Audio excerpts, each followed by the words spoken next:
something that Stephen O'Brien is about to introduce to us now, which is the Rural Regeneration Project. Stephen is the chair of Castlepollard Local Development.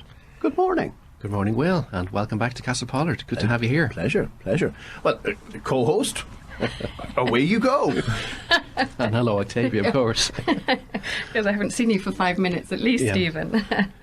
Well, I wanted to hear a bit more about the town team, because that's not a group I'm in, and you're very much involved. Are you the chairperson, Stephen? Actually, yes, we're kind of jumping ahead, but yes, I'm chair of the newly established town team initiative here in Castlepollard. Castlepollard is the second town in Westmeath to get the honour of having this programme. Moat was first last year. It's a programme that was piloted in Roscommon over the past few years, and we're really looking forward to working with the Westmeath County Council to facilitate grant applications and future development in the town. It's a very interesting concept, you know. So since January we've been working to establish the group. There are 27 members, each representing sectors in the town rather than their own interests or rather than individual groups. So that's an interesting concept, because they all come to the table hopefully kind of leaving certain views outside the door and approaching it, although as volunteers, in a dispassionate but professional way. And the idea then is that they can kind of relay information back to those sectors that they're representing. For instance, we have somebody representing sport, we have individuals representing education, childcare and youth development, as well as heritage tourism. You can imagine anything that you could imagine in terms of a small busy town. So the hope, I presume, is that you get joined up thinking then? Absolutely. And as well as that, even in the first few meetings we've had, we are at the beginning stages of the entire process. It's interesting to see the kind of cross-fertilisation.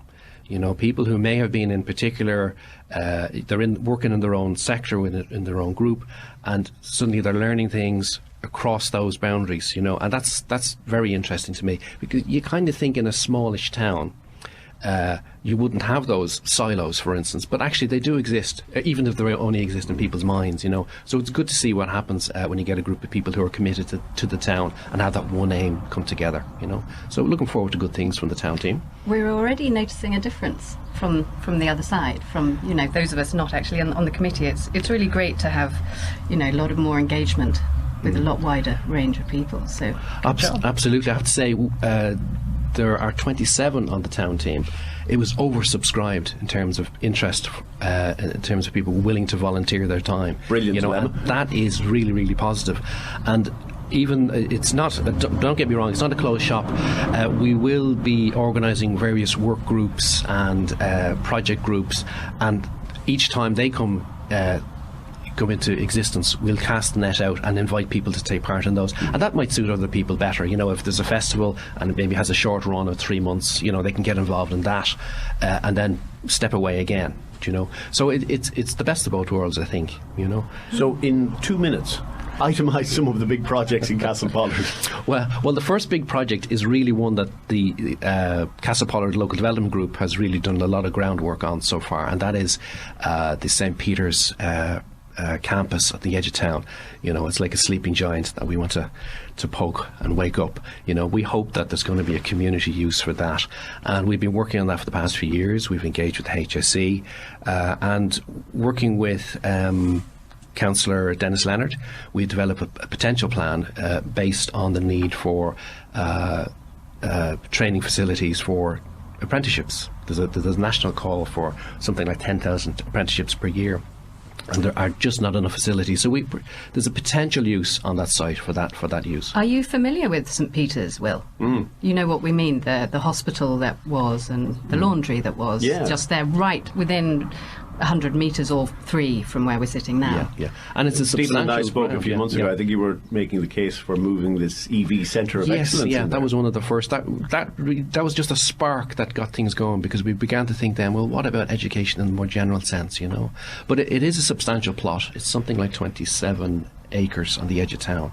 It's close to the existing community college, and they're working on a tight footprint, so they would like a bit of land perhaps from that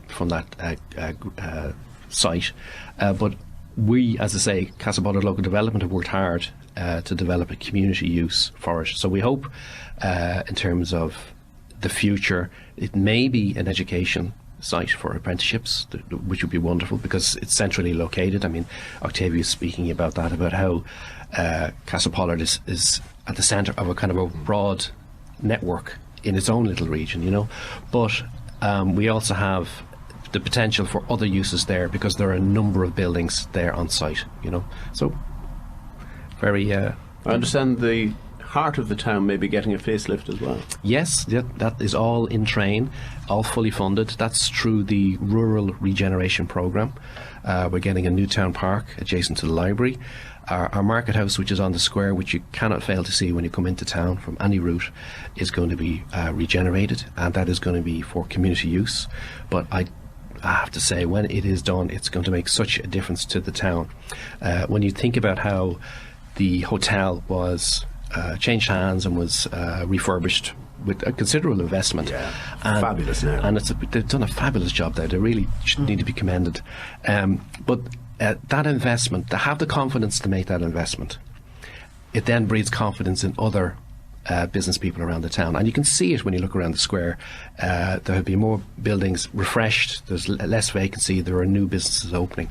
You know, this is all positive.